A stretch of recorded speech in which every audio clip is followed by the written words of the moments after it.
So guys, গাছ লাগানোর পূর্বে সবথেকে ইম্পর্টেন্ট যে বিষয়টা হলো সেটা হলো আপনার ড্রাম তৈরি করা।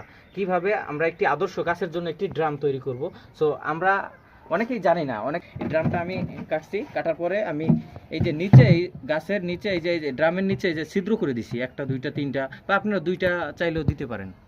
এখন বিষয়টা হচ্ছে যে এই ছিদ্রগুলা কেন করছি। এই ছিদ্রগুলো অনেক সময় দেখা যায় বৃষ্টির পানিতে আপনার এখানে পানি জমে যায়, জমে গেলে নিচের মাটি, যে মাটিগুলো থাকে ওই মাটিগুলো অনেক সময় পচে যায়।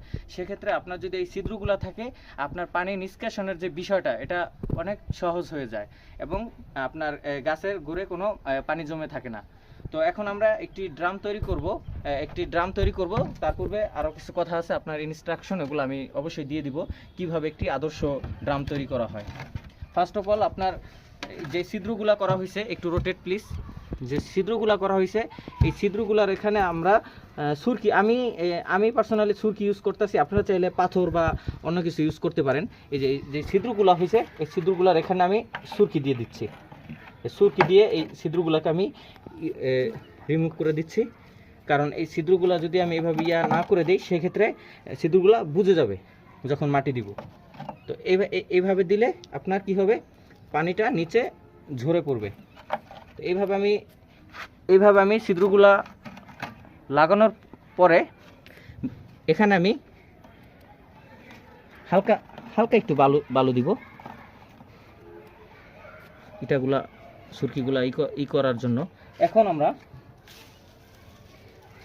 বেশ কিছু সুরকি দিয়ে দিব। সুরকি দেওয়ার পরে এখন আমরা বালু দিব, বালু দিয়ে দিছি। সুরকিগুলা আছে, এই গুঁড়া সুরকিগুলা এখানে দিয়ে দিব।